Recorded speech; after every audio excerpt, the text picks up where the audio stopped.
Hello everyone, welcome back. Day one for the Selenium Live project. What I want to do is quickly go through the slides once, maybe 2-3 minutes on what we discussed, what the live project is all about. Then I want to understand a little bit about the audience, based on which we can talk about the live project. All right, what is the application and the test? So let's quickly go through the slides. I hope you all can see the slides here.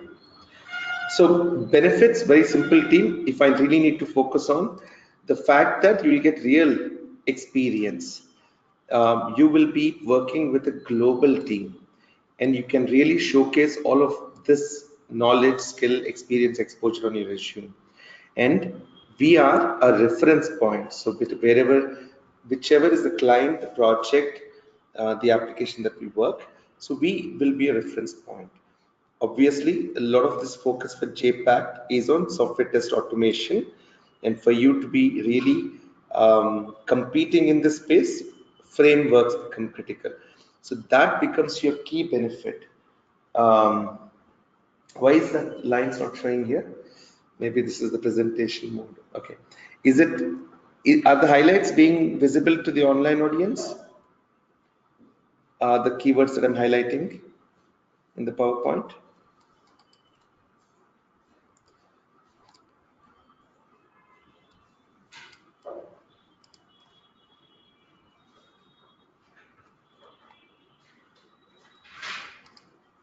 Yes, okay, thank you so much. All right, so that's a very, very strong benefit team. So when we talk about Selenium, whatever be the commonalities irrespective of the technology, our framework is the key thing out here. How critical is your knowledge on automation frameworks?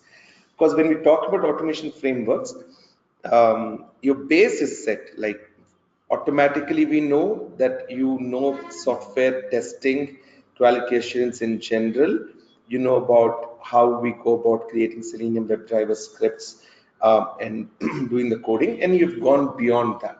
We're able to create an environment for a specific project. So keep that in mind as we go through the remaining portions. I think it's going to take a little longer because I want to make sure we all emphasize on the specifics. Let's go to the next slide. Prerequisites, this is very critical. So you have to have some of these basics. There is a significant difference between training and a project. In a project, we assume that you already have all the skill that is required to work on it. I'm not saying on a scale of 1 to 10, you're at maybe 7 or 8 or 9. Maybe you're at least at 4.5 or 5. You know the basics of automation, how you identify these elements. How does Selenium WebDriver works? Different commands that you can work with. How do you use for dynamic applications? How do you work using Selenium WebDriver? Your core Java skills is very important. Now, once you know code Java or C# or Python, it is easy for you to interchange. It is not very complex team, remember this. The whole purpose of being in software industry is to simplify things, not to complicate it further.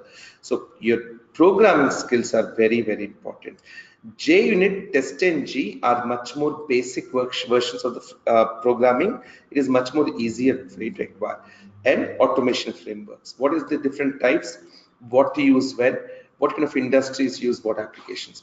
All these skills are very critical. Now, I have a quick question. I know there is audience here also in the class. There's a couple of poll questions that are there, which I really want to have it addressed by everyone. Where are you from? So I'll just launch this quick one on your screen. Can you take a quick 10 seconds to fill this up for me, please? While I'm getting the responses for that, I just want to check. There's one question: how fast reference to be provided by client? Okay, so once you apply for a job, you get interview calls at the same time. The reference calls will be happening. As soon as they call us, immediately we respond back. So that's pretty quick response. Now, if you're asking us how quickly from 0 to reference will we get that, I'm assuming that's not the question, correct? Did I answer your question, please? All right, so I'm going to quickly close this poll. I've got almost everyone's vote. 50% are from US, 25 from Australia and New Zealand, 25% of you are from UK, Europe. The reason this is critical for us is nothing is being shown here. I don't know why we are not doing. It should always be screen duplication. So it's easy that way. Right now only PowerPoint is being shown. So that's fine. So team, like you can see the results on the poll. We have half of you from the US, which is good. Australia, New Zealand, UK, Europe, the remaining half. So the reason is critical is when we divide you into team, that geography has become important. You will have to interact a lot with each of you. So this becomes important. Let me hide this poll. A couple more polls. This is very important team. I'll read out for the ones who are here in the class. Who are you? Basically, the way we segment ourselves. You're absolute beginner to IT, like no exposure, some IT but not significant. Is very minimal things into IT. I'm QA trained but not getting the jobs. Working in the QA industry but looking to move into automation. You're an automation expert. So kind of 5 categories on a scale of 1 to 5 where you are. Sorry, you can't see those questions there. Sunil, can you help me once? Where are the display settings?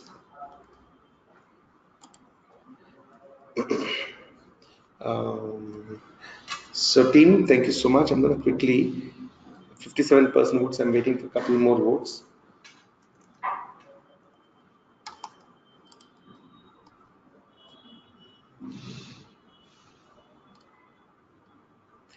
It's not display. It is, right?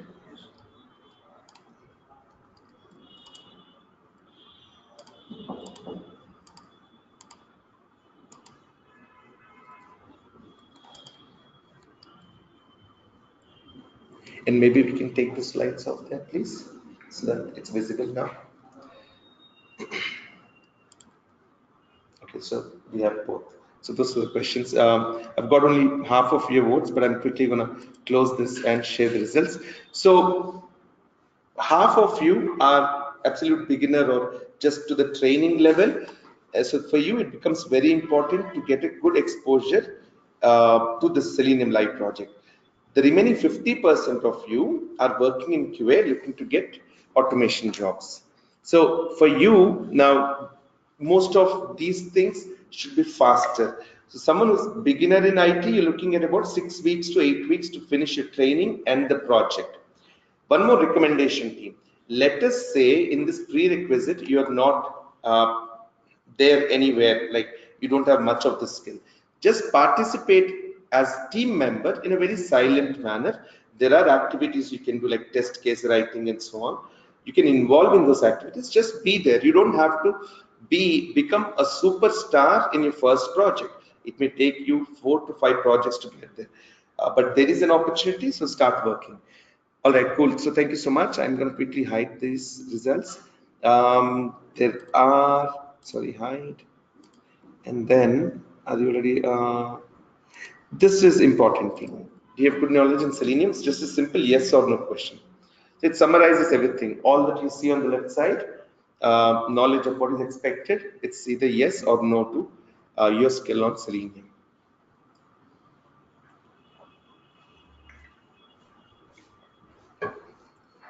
Great. So I've got the polls in. I'm going to quickly close this and let's move on from there.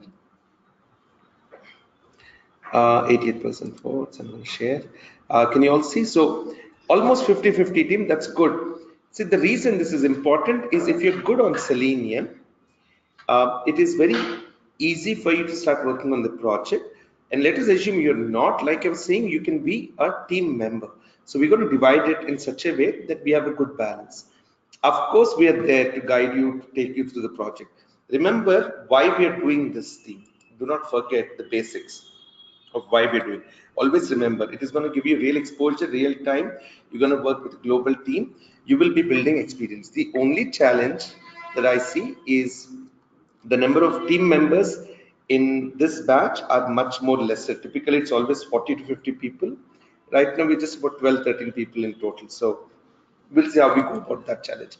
Maybe we'll just have 2 teams.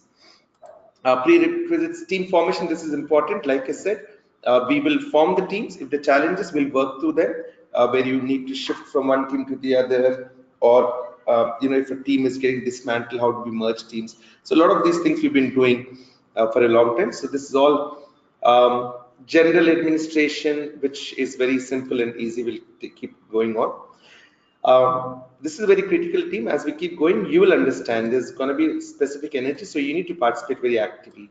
You'll always see that there are ups and downs in performances of people. It could be because of the skills, or it could be because of their availability. Sorry? Paul is displaying. Thank you for letting me know. No, Paul shouldn't be displaying. I stopped screen share. There's a hand raised. I'll come to your questions in a brief minute or two. If there's really no question, okay, you can put your hand down, please. All right. Communication. How do we communicate with each other? Again, very simple. We should not focus too much on it. Google Drive will share. Each of us will start sharing the structure, everything in there. Environment. You'll have to do a lot of setups. So team, this is critical. If any of you are going to be working in software test automation, you must be extremely comfortable in installations of these tools. Why? Because you may work across multiple machines. You'll have to keep doing this installation multiple systems once you get into automation. So get comfortable on them. Okay, that's where we have to be very comfortable. We will face challenges. Even now, if I need to install something, first I have to go and see, is it already there on the machine or not? If yes, then how? All this. So become comfortable, because this is the easiest way for me to recognize if someone worked in Selenium or not. What kind of installations have you done? What kind of, where are the challenges you face? How do you handle them at that time? All right, frameworks, this is key team. I want everyone to be a master of automation frameworks, at least by end of this live project. There is no second thought to it. And the reason I say this is important, that one of the most simple and logically built things. There's no way someone can forget what a TDF is, KDF is, hybrid, or a POM, or a page factory. They're so simple. Not as a theory, as a concept, as an implementation. That is very important. Right, test case based on the framework, timeline 3 weeks sprint. Okay, it depends on how we're doing. 3 weeks is fine. It's all building the framework, work on scripts and executing tests, not on writing manual test focus. This is also important team. This is not a QA like project, it's a Selenium like project. So don't waste too much time in writing a manual test cases. That's fine. It should be like Excel based or whatever you write. I'm not cutting it off and trying to underline it in the screen. But your focus should be really on building frameworks. You have to build automation frameworks. That is what is very important. Have you gone through any of earlier as a discussion point? Let's see. Daily status reporting. This is important. So we as a team will meet twice a week, where you present to us on the status of the project and how it is going. You within your team meet very constantly on a daily basis to talk about what is happening. So this will give a lot of exposure to you. It will put you through those challenges of how projects can get delayed, what kind of typical situations. When you go and work, present yourself in an interview, that's what I ask. So what are the typical challenges in your workplace? What challenges you faced in this project and so on? Defect reporting, that's fine. Defect reporting is the 3 portions from my perspective. One is reporting. Next is reproducing the defect. How do we recreate it, the developer? The third is retesting it. Once that specific thing is done, we have to retest it. So that is important. How do you go about doing it?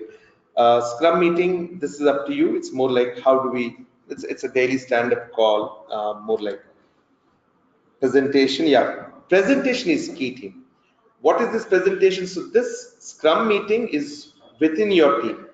Your presentations are from each team, 1 or 2 members take that opportunity. We have twice a week. If we want, we can have thrice a week, depending on how active we are. And you present. Why do you call present? Because if you go to an interview, all you do is present about the project. I look at a project and I say, okay, tell me something about this project. You're saying you did you are a QA automation engineer here. Talk about this project.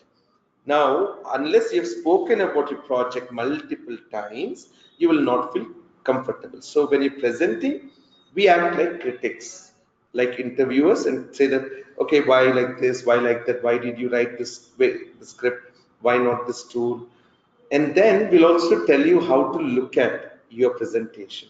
What can we improve? Is it our speaking, our confidence tone? How do we focus on the key aspects? Very importantly, how are we looking at each of our team members? A lot of times I'll see saying, no, she didn't do, no, he didn't do, that's why this project got delayed. Yeah, I did everything. No, actually the team did. Again, see, you don't have to be kind enough, you have to be diplomatic. Right. There's nothing like, don't over get emotional into it. So I see that energy also coming in. This is very important thing. Let's see. Challenges. As many challenges as you can get it. Because once you go into the job, you get challenges, you'll just not have another opportunity for a day too. So here, expose yourself, keep yourself vulnerable to what are the challenges we can face. So that is basically how do you get that to happen? You push yourself more. You push yourself till things start breaking. We are test engineers, so we should test our own capability first. So how do we work in a team? How do we work on a project? That's one aspect. The second is, I have a technical question. Suddenly I got a runtime error while running. Then what do we do? Where do I run? How is my thinking of going and finding a solution? That is important as well. End of the project. You'll be able to create a Selenium automation framework. Okay, cool. So this basically is what you will be able to do by the end of the project. I have seen members take at least 2 or 3 projects before they're really comfortable. But this is the vision. So out of, let's say 40, let's say 100, about 10 people may really achieve all this. Maybe another 40 people are, okay, decently done. So you have to repeat projects. Will I select someone with one project, let's say 2 years of one project in a company when I'm interviewing, or will we select someone who's got 3 to 4 projects, different ones, in that 2 years span? So the number of projects also weighs. It should be the right timing. So repeat your projects. One of the strongest recommendations is this. Go back to your access on iTeLearn.com. Look at Selenium live projects. We've been doing it for the last 4 or 5 years. There are at least 25, 30 projects. Take an older project, also not like more than 2, 3 years, more recently. Go through the projects, look at how teams have presented. So you don't have to wait for this your own experience. Look at how they have done and look at those end summary presentations. What is it that they've done? It will give you a very good insight. One is that. Second, you can take that project, try it yourself a little bit and put it on your resume. More projects, more experience on your resume. How do we do that balancing? So that's what we'll try and get. Application overview. Okay. Now, there are 2 things.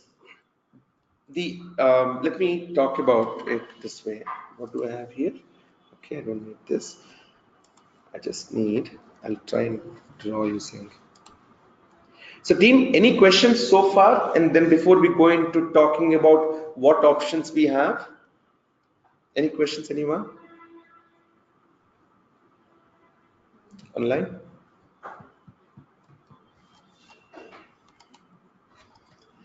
Is Eniot live project? We did not get a chance to retest. What about this project? In Eniot live project. Oh, okay. I mean, then we should continue to do that also, something. We should not stop that. And since we're already having done some progress on it, we can retest it. But let's schedule. That's the first question I'm going to ask.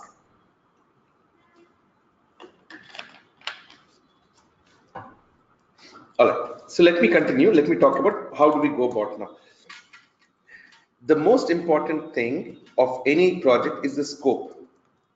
What is in scope and then what is out of scope. Then there will be a set of assumptions. I'm giving you the basic structure of any project document, please. Assumptions of the project. Then there is timeline. Of course, there's resources and you have a budget. Then we talk a lot about risks, project risks and mitigations.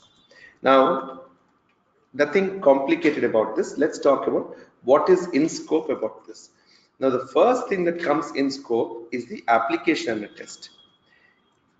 We need to know which application we want to test. Now, what are the choices that we have? Let us say there is a client app. Okay, it's a third party, which let us say one of the ones which we working on Venkat. We can be blind towards the app and still build the automation framework. What are some of these frameworks? Some of these frameworks typically are built on an application. Some of them are very generic to start with, and then you implement it into the application. Now we have multiple client apps that we can talk about, and then we have our Eniot.com. When we say Eniot.com, there are two things in it.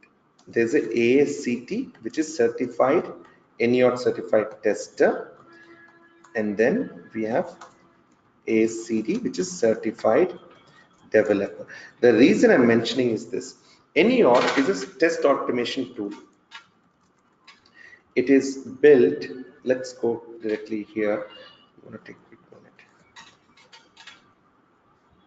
And then Interdraft is something that is really a lot of potential to test.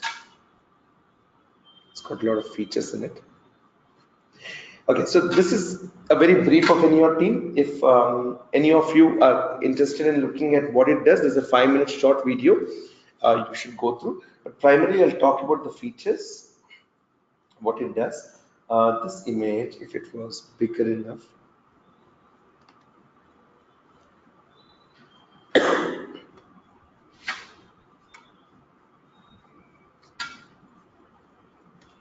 Okay, there you go. Can you all see? So this is primarily what the whole tool is about.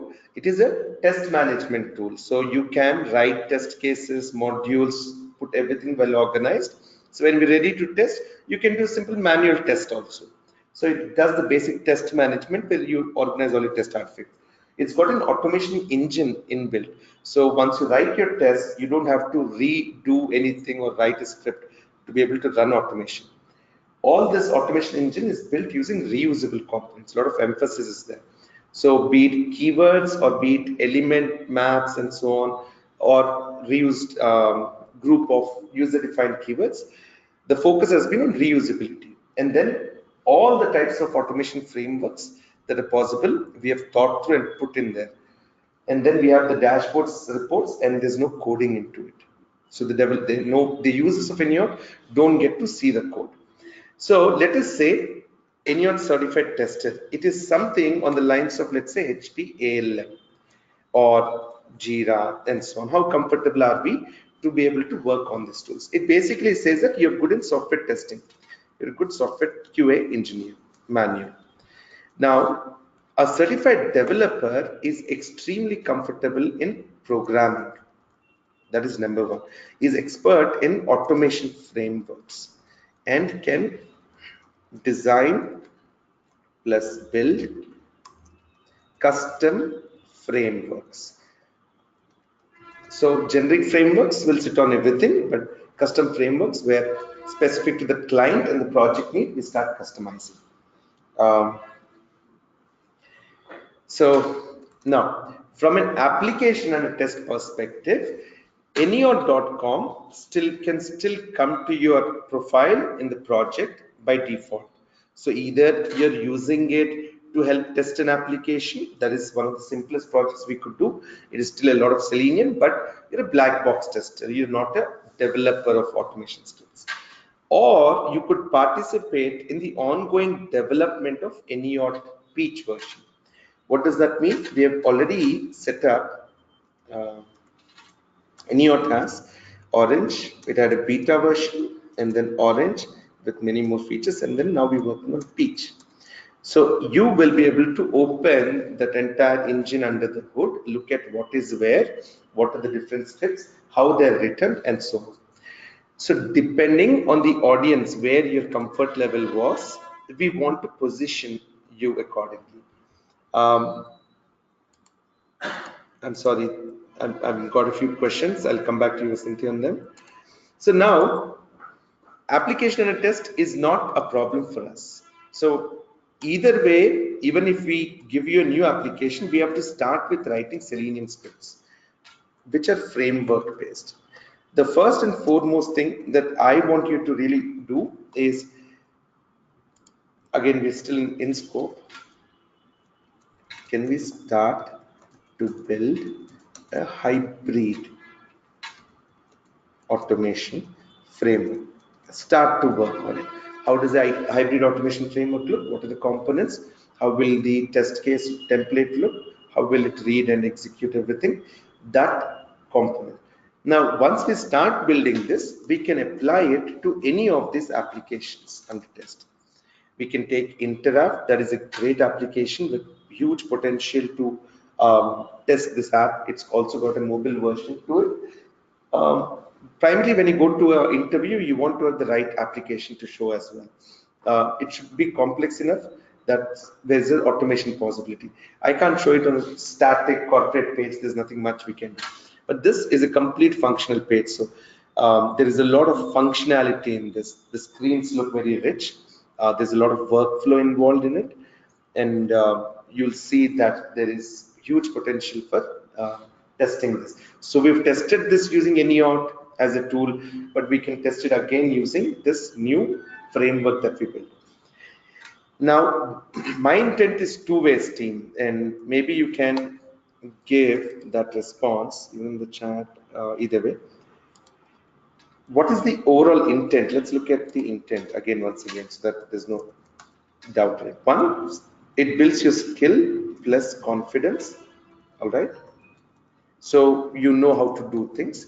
The second is you get project, real ones, okay? This is very critical for you to look at, team. So you have to build your skill and confidence. So any of you are comfortable in writing hybrid automation framework right now? If not, then this is the opportunity. We start with the basics. I'm going to guide you. I will look at volunteers from the team who are comfortable, and I'll tell you the baby steps on how it works. How many of you know what an hybrid automation framework is?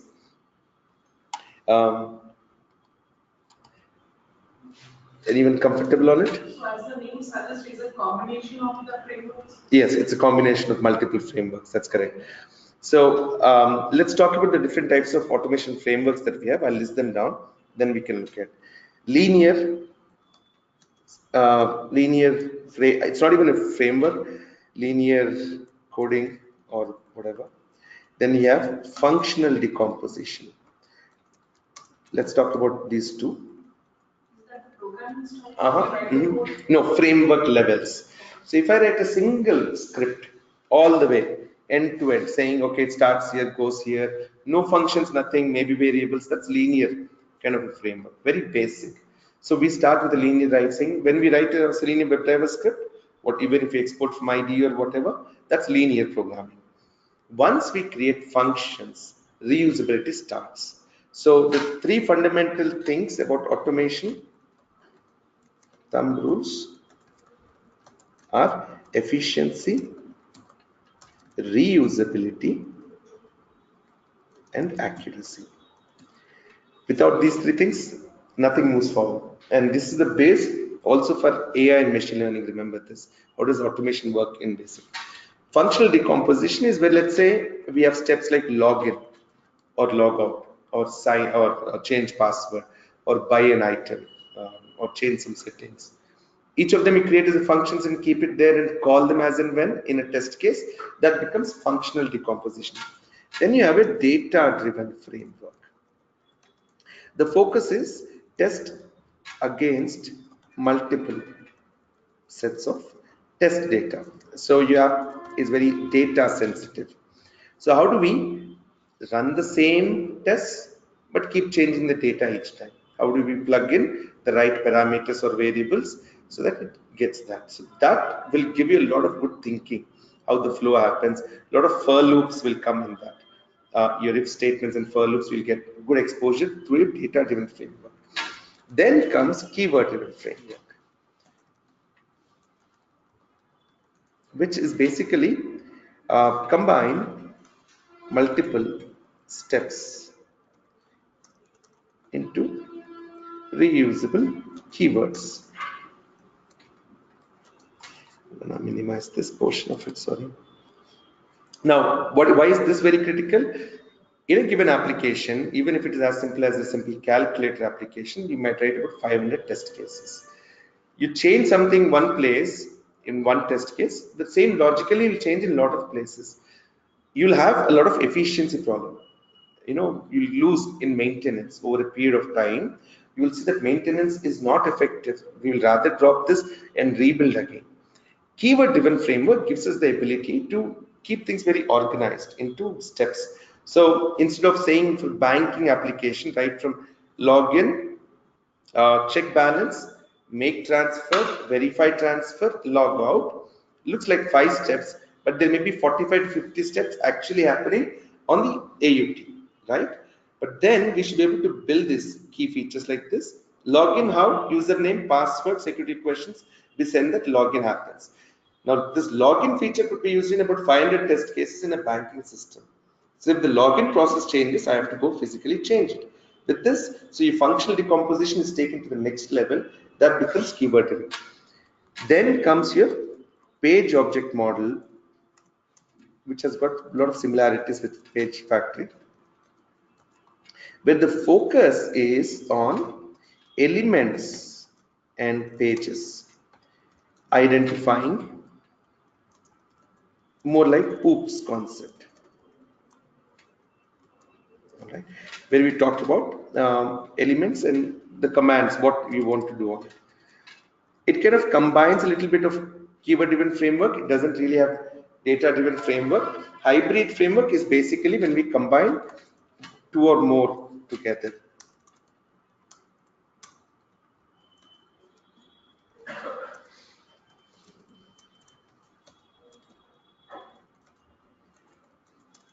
Why do we need to? It's just like your hybrid cars.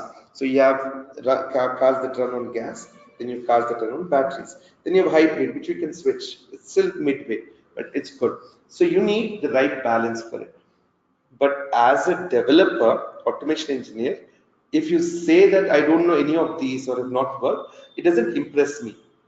This is simple to learn. You can master it. In the next 2 to 3 weeks, anytime you should be able to speak. What is the keyword driven framework? This is what it does. And never end your interview question with just an answer like this is keyword driven framework. Say, in this project, we implemented or we wrote keyword driven framework, or it was already written and we used to manage a keyword driven framework. And that is why I also know well about keyword driven framework.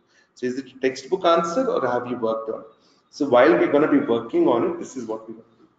Application and test, give me 2 or 3 days. By end of next week, we'll find it. We have a lot of work before that. Even if you want to be in Anyot, it is very easy. Anyot.com as a tool.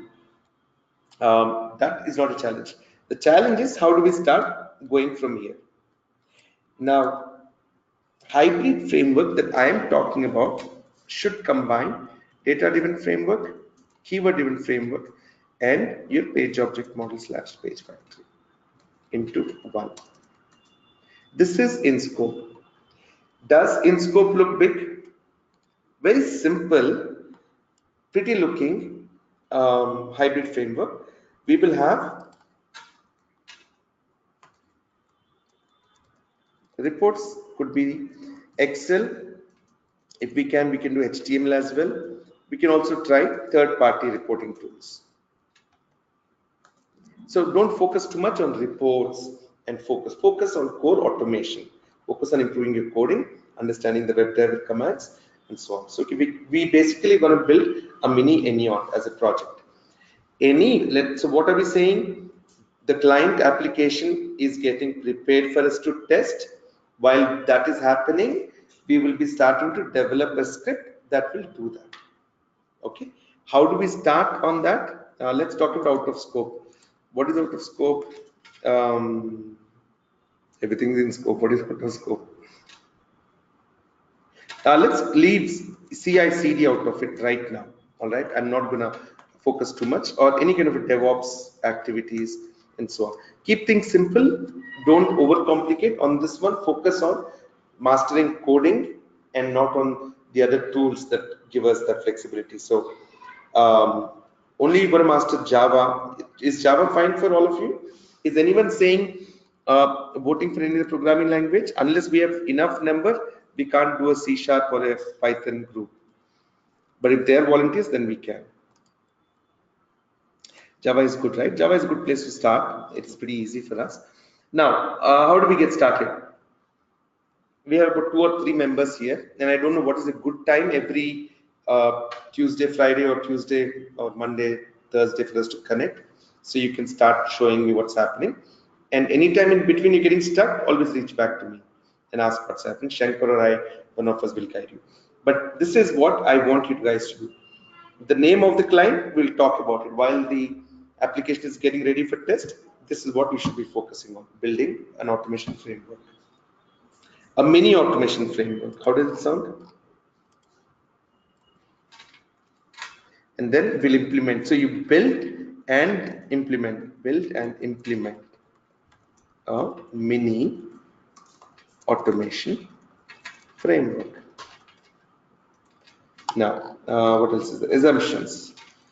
Assumptions work as a team, and that is critical. The reason I'm mentioning is you have to coordinate, present, participate, and present. This is very important for you to keep doing team. Timeline, 3 weeks, we already mentioned. Now let's talk about the resources. We are about 10 members. 2 teams is fine. We have 3 or 4 from India. We have about 10 people online from US, UK, Australia. So let's look at it. Resources. 5 members team. 2 teams. You're basically going to be doing the same thing, and we're going to compare how both are going. If you go back and look at it, 5-6 teams, they'll come every week and compete with each other in giving the presentation. So this is what we have done, this is what we have done, and there's a lot of learning. So go back and watch those videos, team. Don't forget, it is interesting. Play it like a Netflix series. You'll like it. Budget, what is the budget? I don't know, you tell us. This is where you will learn how do you do effort estimation. All right, I will show you how you take dollar per hour and times total hours. How do you get this total hours estimation? So you have to budget your time. So when you get into a team, say, you know what, I think we have to spend 3 hours a day.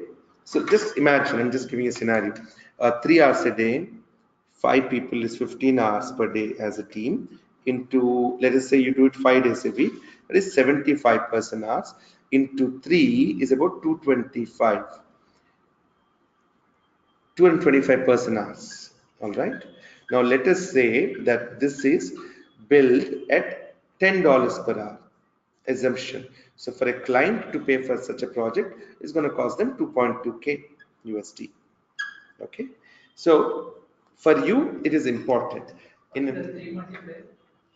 3 hours a day, 5 people in a team. So that's 15 hours a day per team into 575 into 3 weeks. So 225. Okay, so budget more from that. Not that we're going to make money or something out of this project, because that's how you're going to talk. How long is the project? How much is it? So interviewers kind of keep talking about. I ask how many people were there. Okay, how many hours? How many months did you work? Then I say, oh, okay. So they spend about $60,000-$70,000 already onto the project. That is how we should be thinking. Risk and mitigation. Couple of things. Dropouts. No worries. You know, we are not very harsh with each other. We are very softer. Come back to another patch, but don't try your level best to keep there. Other risk and mitigations is basically lack of technical skills. Now, if you've gone through the videos and the structured training, it is fairly easy. But even if you've gone through the training, when you face a programming challenge, you have to go and search for a solution. And so that lack of technical skills, let it not put you down. Either you search, or worst case, discuss with your team. Not worst case, actually, search or discuss within team, or come to us. We'll talk about it. Sometimes what happens is, do not assume the scope. So the scope is critical for us to complete. 3 weeks we have to do so many things, right? Any questions? Get it at this. Not technical, project questions. Should we use this tool? Should we do that? The other thing is, don't fail overdoing. Keep it very simple, please. Automatically it comes as case. Keep it stupid simple, you know that. Keep things very simple. The reason is there's already too much complication in framework and coding. So let's focus that. One thing at a time. We can't do too many battles. All right, that's about it. Now, any questions before I show you maybe a quick template? This is a very bad screen, especially at the bottom. It's getting better on the top words. I don't want the whole thing to fall in. All right.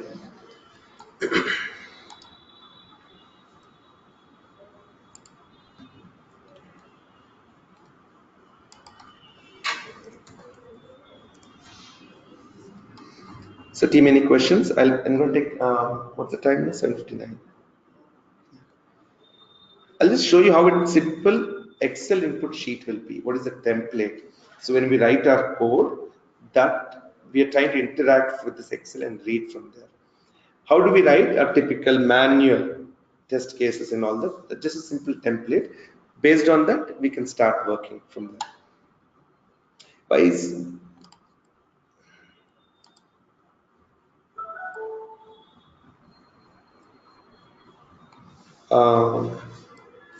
let me put it in Google Drive.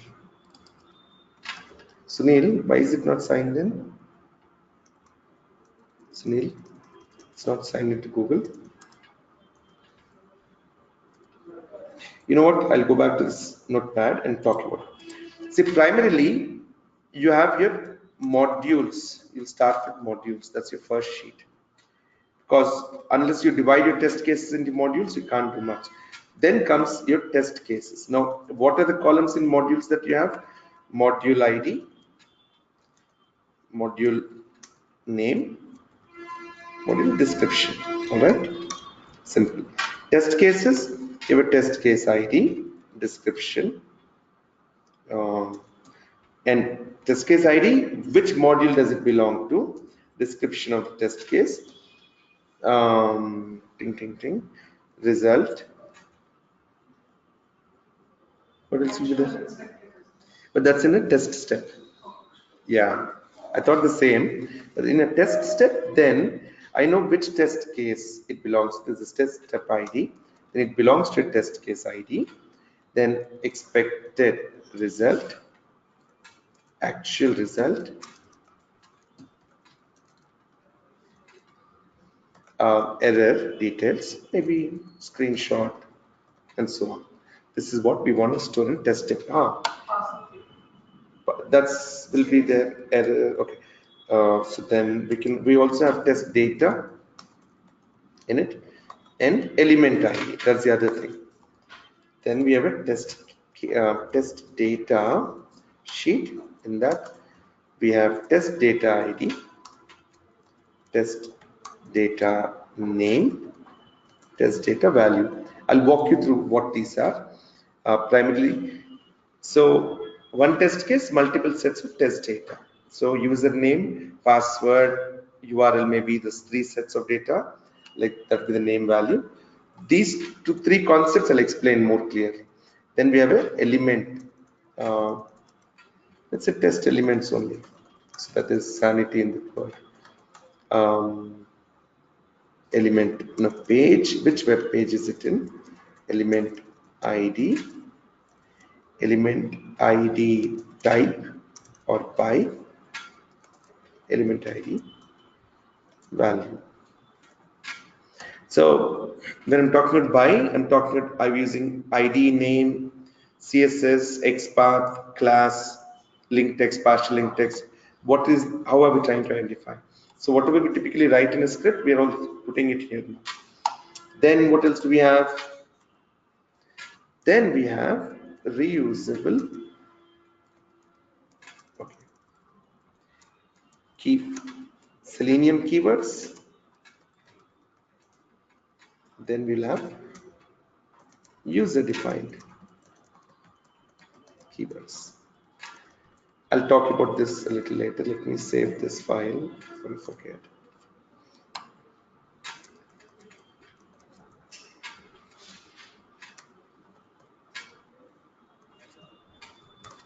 Right?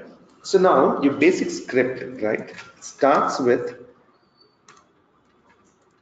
one read write from an Excel file. How do we get this data from there? So this is all manual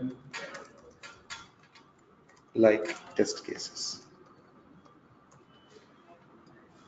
test case management.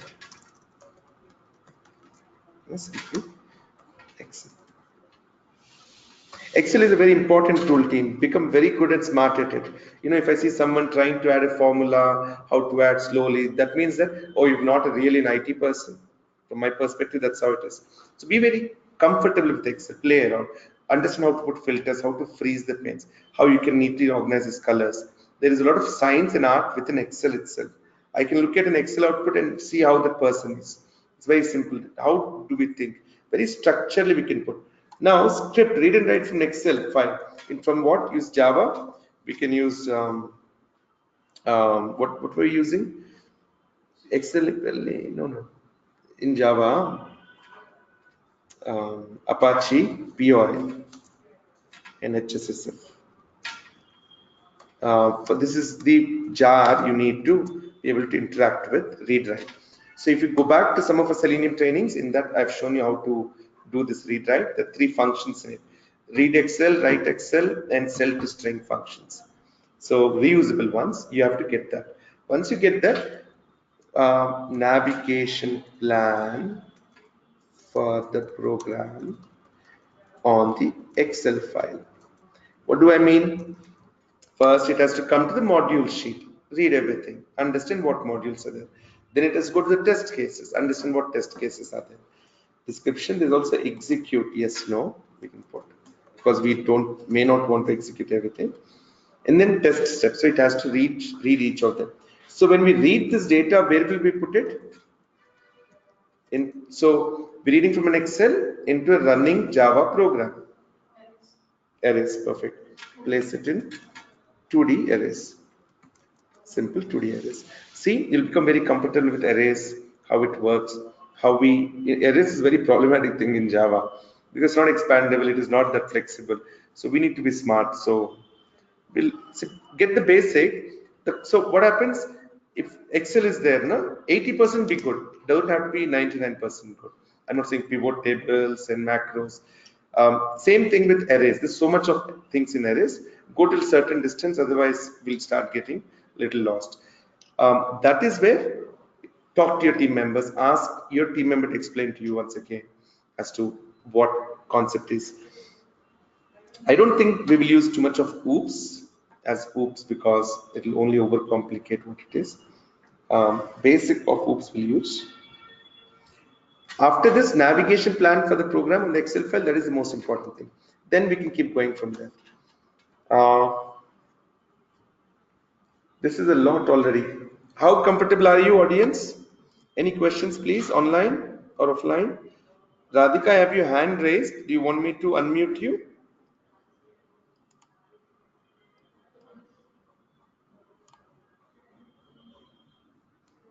No. So Venkat, today's agenda, ENIOT Peach walkthrough is not there.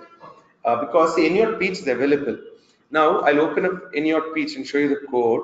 We can't understand. This code, we can finish it in exactly 1 week. It won't take long. So how many hours we said? 75 hours, easy.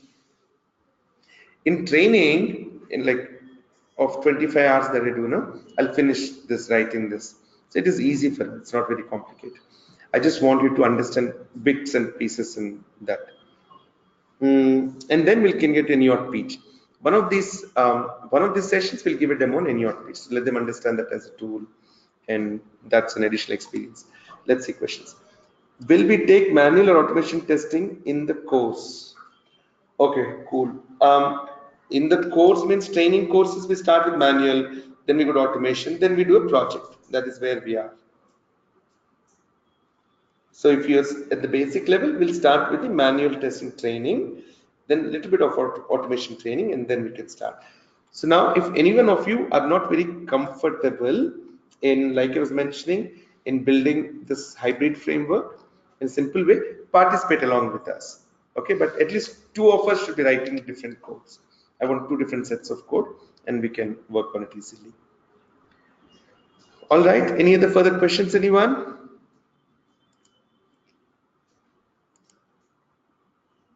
This is a demo for automation or manual course, or is it only a project course? This is a demo for a project course. So we have manual testing training, automation testing training, then we have the project work. I'm going to unmute you, Vasanthi. Give me a second. Hi. Hi, Karthik. Hello. How are you? Yeah, can you hear me good? Yes, absolutely. Yeah, so the question I have here is like all I'm looking is to do the JavaScripting in Selenium and learn, for the entire AUT. That's what is my expectation, because you explained AACT also here, and in one of the picture you showed no coding. So I just wanted to have a clarity as to whether this is whether we are going to learn the scripting here, or is it going to be like AACT project or what we did earlier? Sure. So Eniot is a test management tool. Like I said, AACT, if you're tested, you're just using it to implement. That is very easy. If you want to be a developer of Eniot, first we need to understand how to build a hybrid automation framework. It is absolute hands-on coding on Java. You have to build that framework. It's got nothing to do with Eniot. Eniot can be an inspiration. You can look at it as a reference, but you're building a mini Eniot all by ourselves. Does it make sense, Vasanthi? So when you say development, that means are we building the tool or? You're building an automation framework. A tool has to be completed with all angles. You are gonna build a hybrid automation framework. I didn't understand. What is the question now? Yeah, sorry, let me reframe my question. What I'm asking is like, suppose if, 1 second, hold on. Sure. So suppose if I want to work on, let's say, iTeLearn.com website, which is already, all I need to do is the scripting and do the automation testing on that. So will this project give me an opportunity to do the scripting for the entire iTeLearn website using the frameworks? That's what. So once you, Yeah. yes, so once you build the framework, you can implement it on any project. All right. Now it can be, and when I say any project, any website. So it could be iTeLearn.com. You take the same framework, do little changes if needed, and start doing it on Interact or some of the client projects that we're getting. So yes, you have to first build the framework and keep implementing. See, how will you test if the framework is working or not? It has to work on Amazon.com also. It has to work on iTeLearn.com also. That's a framework. That's a common framework that we'll build. Okay, so you're saying we'll build the framework and we can reuse that for any of the AUTs. Is that what you're saying? Correct. So let us say now you build a framework. This is how it will look like. Okay, let me explain. I'm not going to write. I'm going to explain it. You, by end of this, here's how your profile will look. Okay, by end of this project. Project 1 built a hybrid framework. Okay, project 2 implemented on Interact. Project 3 implemented, maybe used Eniot. See the variations. That is what I want you to get. To test. Let us say QA on it.com. Project 4 is AECD, part of tool development. Does this look good? If you kind of go through this as a strategy, that at least there'll be 4 projects that I need to be able to referentially put it. Maybe it'll take 2 months, maybe it takes 6 months. That's fine, but your goal should be like this. All right. So while you're doing one project, there are multiple things that are coming out of it. Your resume should look rich. Vasanthi, now it helps with your question. Yeah. So is this all the 4 projects what you have mentioned here, part of the 4-week schedule? Now you do it in 4 weeks, of course, great. If it takes you 2 months, then that's fine too. But this is the intent. Let us say 4 weeks. What will happen? You just did these 2. All right. Add another week to it. You've got this also covered. Add 1 more week to it. You'll do this as not week. This is an ongoing project. See, it shows a range of skills, a range of projects. It shows that, okay, this person has this required skills. This is how it should be from my perspective. So it is time bound. So 3 weeks, 4 weeks, 3 weeks, we can easily do this. 1 week, we'll build a framework. 2nd week, we'll start implementing it, testing it, and keep redefining our framework. We have to test it on multiple applications, can't set it on one. So we will test these as well. So these are the projects for sure, at least. Okay. If I get a better one, I'll remove interrupt and I'll keep that. Okay. Can I only take a project one? Yes, I mean, there's nothing like take up. I mean, with the project one, you may not get a job eventually. You start with project one, then you go to project 2. See, in project 3 is easiest, you know that, out of all this, because you don't even need to know how that framework works in the back end. You just take any out and implement. If someone's very, super excited, then build a project 5, implement it, iTeLearn Studio on, let's say, iTeLearn.com. Do this, get the project. All right. Karthik, I have another question. Like I was referring. Karthik, are you there? Can you hear Oh me? yes, I am there. Yes, I can hear you. Sorry. So I was just looking at a few previous live project videos, which was done last year, and where I have seen how the team was presenting what they have built. So what they have done exactly, like they have taken one website and they have created their own JavaScripts in Selenium, and then they were showcasing the project. Please don't say that JavaScript, Vasanthi, just a Java code or Java programs, because JavaScript takes us to a different technology altogether. Oh, sorry, yeah. No problem. Yeah. Go ahead. Yeah, so Java. So if I have to, that's what is my intention. That is what I want to learn. So where in these 5 projects, what you have mentioned, that part is fitting. See, what you're talking about is very simple linear coding. All right. Writing one program that will you write 10 programs for 10 test cases. It is very straightforward. If you don't know how to do that, you can't even come close to building a framework. See, what you're talking about is a simple Selenium WebDriver implemented for some app for, let's say, 20 test cases, and you created multiple Java programs for each test case, and we run it. So this is basic, this is linear, very linear. In that, maybe you achieved a little bit of functional decomposition by creating some reusable components. So Vasanthi, my suggestion, this is very easy to start with. Once you start understanding to build a framework, you will build your programming knowledge with it. Okay. All right. Okay, got it. Clear now. Yeah. Thanks, Karthik. Right. You're welcome. Let's start with it. And I know that your question is not about confidence. It is about where do we start? Why don't we start there? So let's start with the concept of framework. Then this will become very easy. This is already covered in the training. It's like, what we always start with in the trainings, right? All right, thank you. Any other questions here? You can meet me offline too. Thanks everyone. We'll see you back in the next session then. Bye all. Thank you so much.